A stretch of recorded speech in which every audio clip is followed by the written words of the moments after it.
Halo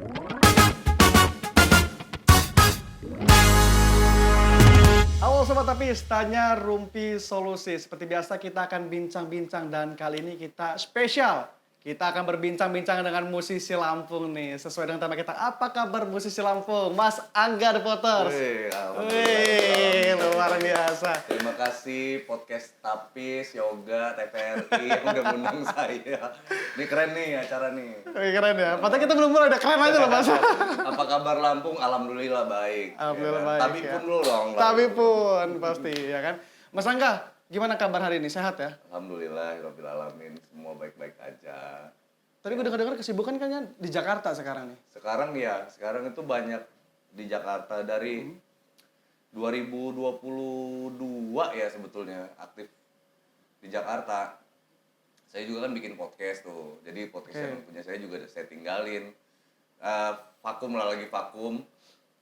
Karena rekaman The Potters, karena kesibukan bermusik, produksi untuk bikin lagu, kemudian saya juga lagi kuliah doktor S3 di Jakarta gitu. Wih, luar biasa. Dokter S3 ngambil jurusan apa, Mas? Ilmu manajemen. Ilmu manajemen. Ya, Fakultas Ekonomi dan Bisnis. Biar hitungan manggungnya kenceng gitu ya. Nah, jadi kalau ada The Potters-nya lagi nggak ada manggung, kita ngajar. Jadi Senin sampai Rabu itu urusan akademik, ya kan? Kamis sampai Minggu urusan ngeband. Urusan ngeband. Jadi terbagi, Mas ya. Iya. Luar biasa, Mas Angga. Mas Angga ngomong-ngomong, teman-teman yang lain sehat-sehat semua nih ya? Alhamdulillah semuanya baik-baik aja dengan kesibukannya masing-masing. Oke, tapi kita sampai sekarang masih aktif manggung. Masih aktif manggung.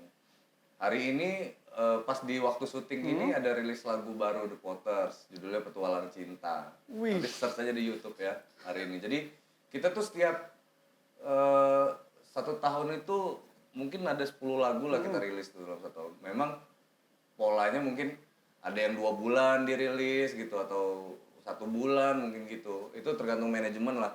Pokoknya tugas kita itu ya, seniman profesional itu, Asik. musisi profesional itu tugasnya sampai meninggal tuh cuma 3. Apa itu, Mas? Dia tuh bikin lagu, ya kan? Rekaman, manggung, udah sampai meninggal ya gitu-gitu aja udah. Jadi profesional ya? Iya. Bukan sekedar hobi iseng-iseng aja nih main musik ya?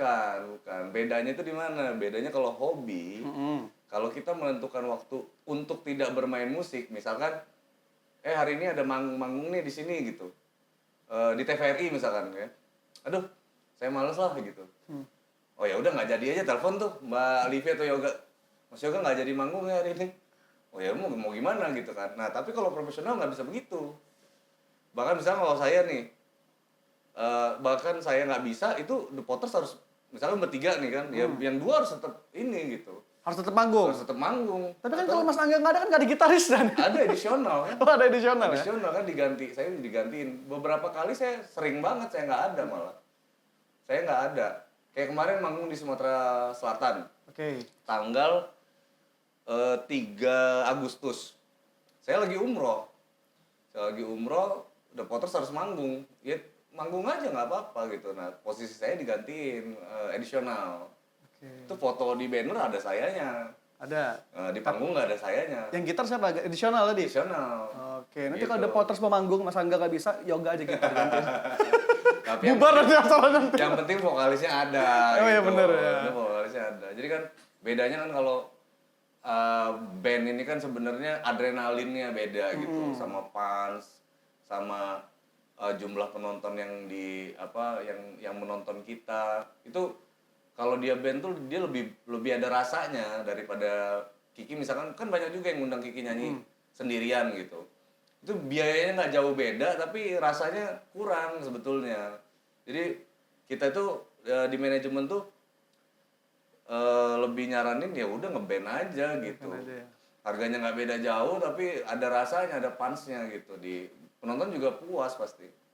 Jadi jangan dipisahkan gitu ya. Mm-mm. Flashback Mas sedikit, The Potters ini kan mungkin berdiri sejak tahun 2009. Tapi dulu Mas Angga Betul, belum bergabung gitu ya? Belum. Di tahun 2009. Saya ini The Potters generasi kedua. Generasi pertama The Potters itu Kiki, vokalis, gitarisnya namanya Jason. Kemudian ada Benny pemain drum, kemudian ada Bonik pemain bass.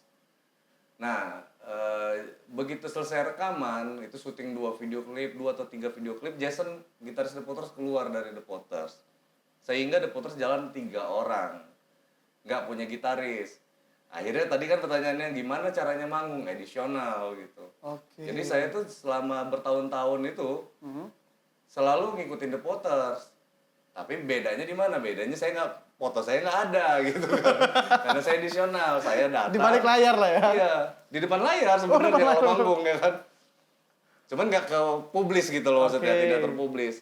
Jadi saya tuh datang latihan, manggung, dibayar, saya pulang. Saya nggak peduli band ini mau gimana ya kan. Nah jadi karena nggak ada kebutuhan member waktu itu, ya udah gitu. Saya tuh mainnya nggak cuma sama The Potters saja, banyak kok band-band yang saya sambangi gitu, main sama-sama karena bermusik kan bisa sama siapa aja sebetulnya. Dan The Potters juga nggak selalu menggunakan saya sebagai edisional gitu. Dia ada beberapa gitaris-gitaris bagus yang digunakan sama The Potters untuk jadi edisional, sebetulnya gitu. Pilihannya nggak cuma saya gitu, banyak intinya gitu kan. Jadi di tahun 2009 tuh Mas Angga tuh sebenarnya sudah bergabung ya? Sudah ada, bersama dengan The Potters nih? sudah ada gitu. Tapi masih belum terpublis. Kalau Iya. sekarang mau jadi gitaris nih ya? Ya, karena ada kebutuhan The Potters harus punya member nih gitu Oke. kan. Nah, itu di tahun 2013 itu finalnya adalah 2 personil yang tadi Benny dan Bonik tuh keluar dari The Potters sehingga Kiki sendirian. Nah, manusia pertama yang direkrut jadi membernya The Potters generasi kedua adalah saya. Karena apa nih? Karena pengalaman ya mungkin udah terlalu lama ya? Karena alasannya ya sebenarnya teman-teman The Potters itu, terutama Kiki itu ya, Kiki vokalis The Potters itu teman saya dari kecil kan, saya sama-sama anak Lampung kan.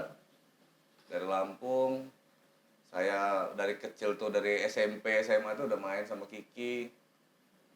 Kemudian kakak-kakaknya Kiki main juga sama saya gitu kan. Ya udah, jadi ada hubungan emosional lah, ikatan kekerabatan, satu pertemanan, yang kedua itu adalah sama-sama dari Lampung ke daerahan gitu.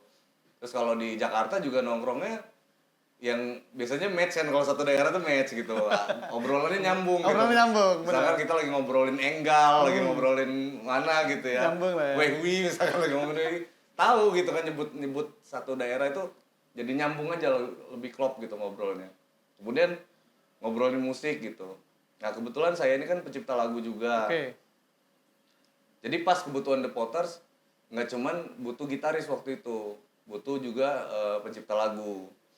Akhirnya Kiki membulatkan tekadnya untuk meng-hire saya ya kan, menjadi personil The Potters. Nah, waktu itu juga saya bicara itu The Potters mau dinamis nggak perubahannya. Saya ngomong sama Kiki waktu itu, mau dinamis nggak, maksudnya The Potters-nya adalah band yang kaku mau begini-begini aja atau dinamis gitu, ngikutin perkembangan zaman walaupun dengan pola yang sama sebetulnya gitu. Benar. Cuman kita beradaptasi aja. Misalkan kita milenial, generasi X, generasi Z kan beda-beda tuh ya kan. Cara orang menerima sebuah karya itu kan beda-beda. Nah, itu yang harus kita imbangin. Kita tuh gimana posisi kita. Kalau kita dinamis, nggak apa-apa, saya mau jadi personal The Potters. Tapi kalau misalkan The Potters nggak bisa dinamis, kaku, misalkan musik kita begini, lirik kita harus begini, itu Saklek lah bahasanya saklek gitu. gitu ya, nggak bakal ada perubahan. Oh, berarti nggak tepat The Potters kalau menempatkan saya sebagai member. Lebih baik saya jadi edisional aja. Karena saya nggak punya kontribusi apa-apa di situ. Pemikiran dan lain-lain kan udah jadi kan, The Potters kan udah jadi begitu, ya udah begitu aja gitu. Tapi kalau dia mau dinamis ya nggak apa-apa. Berarti tepat The Potters meng-hire personil baru gitu. Waktu itu ya udah Kiki bilang ya kita harus dinamis dong gitu kan. Oh ya udah, berarti pemikiran saya dibutuhin tuh ya kan, pemikiran saya dibutuhin. Kemudian satu lagi kita hire satu personil. Nah, si Abed namanya, sekarang tinggal di Bali. Abed ini adalah anak Lampung juga. Anak Lampung juga, tapi dia tinggalnya di Bali. The Potters itu butuh personil apa gitu yang ketiga ini, personil ketiga. Personil multi instrumentalis. Apa itu? Semua alat musik dia bisa gitu. Oh, Dia gitu. bisa main bass, piano, gitar, keyboard. Kemudian kalau sekarang kan kebutuhannya ada sequencer, musik elektronik, Oke. termasuk alat tiup, saksofon, trompet, trombon, abis itu bisa semua. Jadi Luar enak biasa, aja itu dipaduin. kenapa direkrut? Biar bayarnya irit tuh. Ya satu itu. Oh bener? Iya benar, benar, Oh. benar. Itu jujur kan, seru kan. Nah enaknya kalau ngobrol sama musisi profesional gitu, jujur, Jujur, ya? terbuka apa adanya. Ya Oke. kan? Jadi bertiga ini bisa menutupi 10 orang gitu ya? Iya, secara musikalitas kita kan harus memang harus bagus gitu. Jadi gimana caranya 3 orang ini cukup untuk mengcover musik seperti apa The Potters nanti butuhnya gitu, kebutuhan musiknya kita. Di samping bagi-baginya lebih enak gitu kan, pemikirannya juga lebih enak. 3 personil beda sama 4 personil. 4 personil beda sama 5 personil. Kenapa member itu benar-benar harus diperhitungkan? Karena begitu dia jadi member dalam sebuah band, maka akan banyak kepala nantinya gitu. Oh iya iya. Dulu The Potters dengan 4 orang berarti ada 4 kepala nih. Nah sekarang The Potters ada tiga orang, sekarang 3 kepala. Kalau tiga-tiganya beda tujuan gimana gitu? Nah gimana caranya? Kalau semakin sedikit kan mungkin kita lebih chemistry-nya lebih dapet. Lebih Gitu. dapat ya. Bukan nggak mau meng-hire orang baru, kita tuh mau banget meng-hire member baru. Tapi apakah member baru ini akan sejalan sama pemikiran kita, cara berteman kita, cara bermusik kita, cara bergaul kita. Nah itu yang susah. Sebetulnya gitu, bukan nggak mau. Jadi akhirnya kita lebih nyaman seperti ini gitu. Udah bertiga aja nggak apa-apa. Sampai kita ketemu orang baru yang benar-benar satu frekuensi sama kita. Kalau ada yang satu frekuensi sama kita, mungkin kita hire jadi member. Jadi berempat lagi berarti? Jadi berempat lagi, mau berlima, berenam, terserah. Kan ada band yang 10 orang juga ada. Ada ya kan? benar. Nggak Tapi apa-apa. lebih banyak jumlah edisional lah pasti ya? Kalau iya, kalau gitu. Nah, The Potters itu kalau manggung, kan personil 3 orang nih. Nah, ini kita bicara produksi manggung. Biasanya orang-orang kan pada tanya itu, The Potters tuh kalau manggung kayak gimana gitu. Personil kan 3 orang. Nah, The Potters tuh kalau sekali berangkat tuh 12 orang rombongannya. Oke. 12 orang. Jadi 3 orang personil, sisanya itu support system kayak additional, engineer, kru gitu-gitu kan. Ada road manager di situ yang untuk mengatur kebutuhan produksi panggung. Nah sekarang jangankan The Potters yang 3 orang, nah, kalian undang siapa misalkan? Penyanyi solo aja lah yang Penyanyi sendirian, solo. misalkan Iya, kayak benar-benar. Anji. Anji kan penyanyi solo tuh. Itu ridersnya mungkin sekitar 12 orang juga sama aja. Padahal dia yang diundang cuma sendiri. Padahal cuma sendirian gitu. Yang datang tetap aja 12 orang. benar. Kemudian kayak siapa-siapa gitu penyanyi-penyanyi solo yang skalanya nasional. Itu mungkin yang datang bisa jadi 12, bisa jadi 10 orang Iya gitu. benar. Apalagi kalau rider-ridersnya pada tahu nih pasti. Kalau Iya. ngundang personil 3 inti, Heeh. yang tiket pesawatnya dibeli 10 misalnya. 12 misalnya ya. Nah, The Potters itu salah satu band yang produksinya rapet gitu, nggak terlalu banyak gitu. Normalnya berapa orang coba? Normalnya itu 15 orang atau 16 orang. Normalnya. Nah, The Potters tuh mensedikitkan manusianya di situ, 12 orang lah. Udah kita selusin aja lah jalan tuh gitu. Jadi kalau 12 orang itu maksudnya apa aja nanti yang harus ditanggung sama event organize gitu kan. Ini sekalian mengedukasi juga lah. Jadi berapa bayaran The Potters? The Potters misalkan dealingnya adalah 60 juta misalkan gitu. Oke. Itu masih fee-nya aja. Nah, penyelenggara itu harus menanggung biaya hospitality kayak hotel, tiket pesawat, makan gitu-gitu kan. Itu angka yang disebut adalah angka fee gitu. Oh, Di di luar luar dari tadi ya. ini, kecuali kalau ada kesepakatan hotelnya dan lain-lain diatur sama The Potters saja gimana? Ya udah berarti tinggal dititipin aja duitnya. Oh, Ya fee-nya 60 juta, nilai tiketnya berapa segala macam. Berapa ya udah ditambahin aja gitu kan. Ini kan tinggal siapa yang mau ngurusin aja tergantung sebetulnya. dealing tadi. Iya, nah cuman beda kalau kayak The Potters tuh sama Lampung tuh beda banget. Lampung ini selalu dikasih best price lah. Best price ya. Tuan Best rumah price. soalnya Mas Angga. Iya, tanah kelahiran. Cuman ya kayak gitu balik lagi selalu dianggapnya kemahalan terus gitu. Tapi ya nggak apa-apa, nggak ada masalah. Saya tuh selalu mengedukasi teman-teman semua gitu. Jadi kalau kayak kita kasih harga itu tuh cuman angkanya aja yang kayak seolah-olah besar gitu.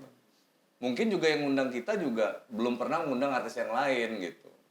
Makanya nggak tahu, jadi wajar.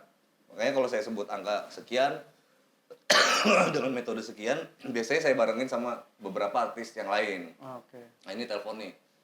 Buat jadi Nah, perbandingan. jadi buat jadi Oke. perbandingan misalkan Nah, gitu. tapi Mas Angga, ini kan Mas Angga ini ngewakilin mungkin para musisi Lampung, banyak ada di Hijau Daun mungkin ya. Hijau Daun. Kangen Band. Hmm. Siapa lagi Mas, musisi-musisi Lampung nih? Banyak, Yang dulu sembarangan lah. banyak. Jadi salah satu provinsi Hmm? yang banyak menelurkan musisi profesional di Indonesia, salah satunya adalah Lampung, Lampung. Provinsi Lampung. Wih, luar Jadi biasa. Lampung ini memang betul-betul disorot lah sama industri musik di Indonesia. Banyak juga pencari-pencari talent tuh datang ke Lampung untuk cari talent talent baru di agar bisa di up gitu untuk mengorbit di skala nasional gitu kan. Nah, Lampung tuh banyak menelurkan itu. Nah di era saya itu ada Jenderal, saya tahun 2000 bikin band namanya Jenderal, itu saya yang bikin Jenderal. Jenderal. Jenderal Band, kemudian dulu tuh ada Bayu, ada Ringga, Adis, banyak lah. Kemudian ada BAG, tau nggak BAG? Oke, BAG. Oh, BAG itu Lampung juga Mas? Lampung. Oh, saya baru tahu malah. Ada Da Vinci, tau nggak Da Vinci? Iya, tahu Da Vinci. Itu Lampung. Kemudian ada apa ya? Ya banyak lah sisanya tuh kayak Kangen Band, Hijau Daun. Hijau Daun. Di era setelah pokoknya barengan lah itu The Potters. Kemudian ada beberapa musisi solo itu kayak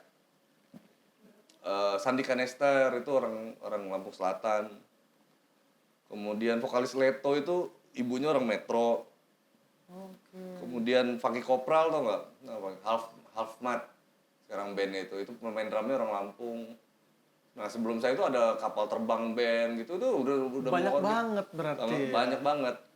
Nah skala profesional musisi yang di Lampung ini sebenarnya sudah cukup mumpuni untuk menghidupkan industri musik di Lampung sebetulnya. Cuman atau hanya saja kebutuhan di Lampung untuk kebutuhan industri musik mungkin belum seberapa banyak di Lampung. Kemudian apresiasi untuk industri musik atau seniman musik di Lampung mungkin masih mesti harus diedukasi lagi masyarakatnya dan penyelenggara-penyelenggaranya sehingga memahami bahwasanya profesi ini memang butuh diapresiasi. Contohnya apa gitu? Contohnya sepelenya gini.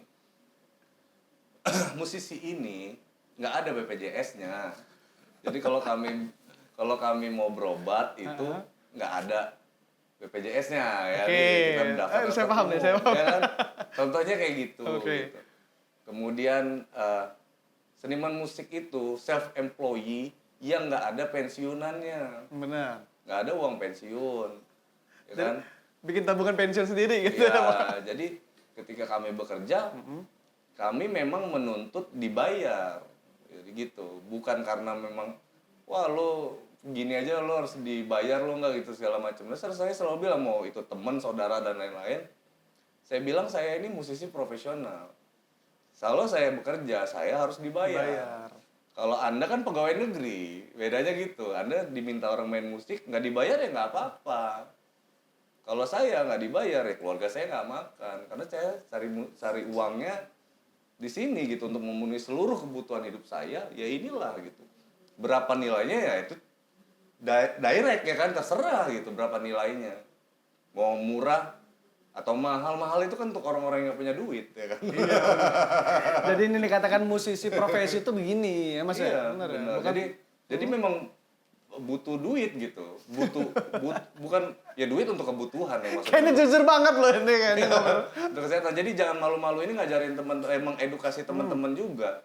Kalau sudah memilih jalur profesinya sebagai A, B, C, D, E, ya jujur harus itu. Lu ngapain di situ? Nggak usah muna-muna ya kan. Iya, Kita nggak butuh segala macam. Terus beli beras pakai apa gitu? Nah, kalau punya anaknya sekolah mau bayarnya pakai apa? Daun kering gitu. Nggak mungkin. Jadi jujurlah gitu dalam bermusik. Nah, memang kalau musisi profesional dalam dunia industri, dia tidak hanya membicarakan masalah manggung dibayar berapa, nggak gitu juga. Tapi kita bicara masalah karya. Jadi itu tadi rekaman, manggung sama bikin lagu udah sampai mati juga ya kayak gitu. Jadi nggak ada pensiunannya. Udah gitu aja. Jadi jangan malu-malu juga kalau misalkan menentukan sebagai profesi gitu. Ya udah gitu. Jadi nggak ada juga, nggak pernah. Yoga pernah denger nggak mantan seniman gitu? Nggak ada mantan seniman. Nggak Sebenarnya ada nggak ada ya? penyematan mantan seniman tuh nggak ada, karena seseorang seniman itu ketika sampai dikubur sekalipun Dikenang orang akan gitu ya. mengenal dia sebagai Benar, seniman. seniman. Jadi nggak ada seniman pensiun. Bahkan dia mati sekalipun dia akan dikenal sebagai Dikenal seniman. sebagai seniman. Kecuali kalau pekerjaan yang lain. Ya iyalah, mantan pegawai negeri misalkan, mantan hakim, mantan jaksa gitu. Benar sih, benar-benar. Ya kan dia selesai. Oke, Mas Angga. Ini ngomong-ngomong nih, kan Mas Angga mungkin punya banyak pengalaman melihat para musisi-musisi Lampung ya mungkin sampai saat ini vakum atau tidak terlihat lagi nih. Kira-kira menurut Mas Angga ini penyebabnya apa, Mas? Musisi Lampung. Mm-mm. Ya, yang mana ini musisi Lampung? Misalnya kita melihat nih The Porters, mungkin di Lampung kan The Porters jarang gitu. manggung. Bismillahirrahmanirrahim. Tapi Ngopi sampai ya? saat ini, boleh ini dibuatin spesial buat Mas Angga. Kopinya manis banget. Jangan sampai ngatain saya emang Mas. Tapi The Porters masih aktif manggung ya? Masih. Masih aktif. Sorry ya. Oke. Batuk. Nah, ngelihat sekarang ini kan banyak nih musisi yang mungkin tadi Mas Angga sebutkan, gitu kan. Tapi kita lihatnya nggak banyak gitu, mereka manggung, mungkin nggak aktif segala macam. Karena memang nggak dilihat sebenarnya Yoga. Oh, Sebenarnya nggak dilihat karena sekarang kan generasi Z ya. Orang itu megang handphone berseluncur ke media sosial itu bukan mencari orang lain, tapi justru dia mencari dirinya sendiri. Orang ketika dia hobinya kuliner, maka dia akan mencari kuliner aja walaupun dia suka dengerin musik. Ketika dia sukanya kucing, dia nonton kucing aja walaupun dia suka kuliner dan suka musik. Gitu. Oke. Karena dia mencari yang dia banget gitu. Sebenarnya orang berseluncur ke medsos itu ya dia mencari dirinya sendiri sebetulnya. Nah, kalau kayak yang lain-lain gitu kenapa nggak kelihatan ya karena memang nggak dilihat. Nggak dilihat atau mungkin kelihatan nggak sengaja terlihat gitu. Kalau dia udah booming banget viral kita nyebutnya ya viral baru itu pun kelihatannya nggak sengaja pasti.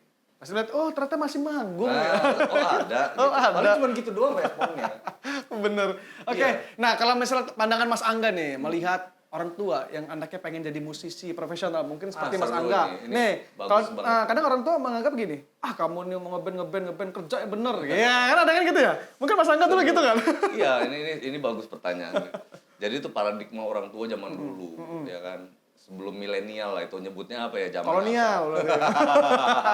Dijajah sama orang tua berarti ya? Iya, jadi itu paradigma orang tua zaman dulu, di mana pekerjaan itu, terutama di daerah, orang tua itu tahunya pekerjaan itu cuma terbatas ya, enggak.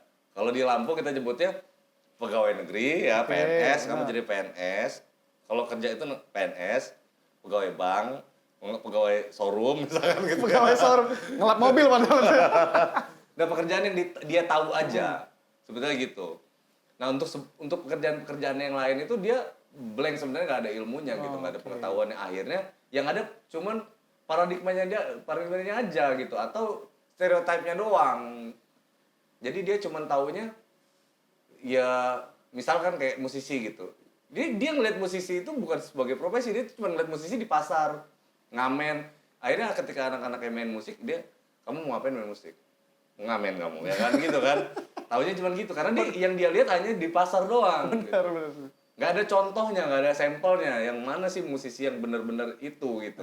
Sebenarnya gitu. Nggak melihat musisi suksesnya bahasa kata ya. Nggak ada sampelnya, terutama Lampung.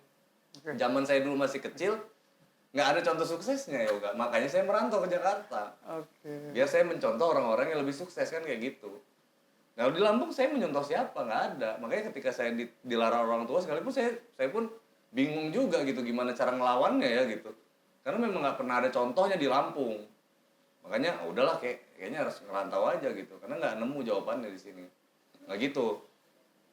Wajar ya Oga kalau misalkan kita dilarang orang tua di ini segala macam. Nah, terus bagaimana sikap kita? Ya sikap kita hanya meyakinkan saja, meyakinkan dia kalau atau menunjukkan keseriusan kita itu doang. Kan banyak kan sekarang pekerjaan tuh banyak banget ya Oga. Kayak operator, Ya, benar. desain grafis, habis itu apa ya banyak lah sekarang influencer gitu. Yang pekerjaan zaman dulu itu ya nggak ada gitu. Padahal influencernya kerjanya juga nggak jelas gitu. Iya kan, pasti diomongin ngapain sih kamu Ngapain ya, ngomong kayak gitu, nggak jelas kayak gitu. Kan nggak boleh begitu juga karena dia nggak ada ilmunya. Ya itu kalau menurut dia itu profesi dia, ya udah kita harus hargain profesi itu. Benar. Sebenarnya begitu. Nanti kita juga kan begitu nih. Anak-anak kita nanti begitu dia melakukan pekerjaan yang kita nggak tahu, nggak umum lah gitu kan. Kita nggak boleh sekaku itu nyikapinnya. Justru kita harus pelajarin juga gitu. Oke. Pekerjaan dia pilih ini endingnya kemana ujungnya ya, kita harus punya ilmunya juga gitu, jadi sehingga kita bisa mendukung dia gitu. Benar sih. Oke, terima kasih Mas Angga. Ini udah bincang-bincang. Cicipin aja kopinya. Tadi gue menyediain gorengan, tapi gorengannya belum nyampe. Nggak apa-apa ya. Oke, Itu- pokoknya itu- buat orang tua tadi itu ya, Nah, yang melarang tidak melihat bakat anak, terlalu memaksakan kehendak. Mungkin mertua ngeliatnya pengen kamu PNS gitu. Ya intinya kan kalau kayak orang tua itu, ya sekarang kan saya nggak bisa bilang atau menasihati orang tua kita ya, yang sudah lebih dulu dari kita gitu. Saya menasihati kita yang calon jadi orang tua atau yang udah jadi orang tua nih hari ini gitu. Nah hari ini kita semua untuk memperbaiki generasi yang akan datang, harusnya kita harus lebih update gitu. Karena zaman Gen Z itu zaman-zaman yang benar-benar cepat banget perkembangannya. Jadi kita harus minimal kita beradaptasi sama perkembangan zaman. Sehingga kita bisa mengetahui kalau oh ini pekerjaan ini ya yang dia lakuin adalah sebuah pekerjaan nantinya gitu. Dia mulai dari hobi karena sesungguhnya pekerjaan yang nikmat itu adalah pekerjaan yang dia suka sebetulnya gitu. Iya, benar. Saya tuh selalu bilang ke anak saya kalau mau kerja itu kerja atau teman-teman kalau mau kerja cuma lakuin aja pekerjaan yang lo suka. Karena lelahnya jadi lilah ya. Jadi gitu maksudnya jadi ibadah juga gitu. Nggak bakal pernah ngerasa capek kalau lu suka. Kalau suka. Kerjanya lillah. Lelah jadi lillah. Lelah jadi lillah. Oke, terima kasih Mas Angga. Bincang-bincangnya tidak terasa nih sudah habis. Udah bisik-bisik juga habis.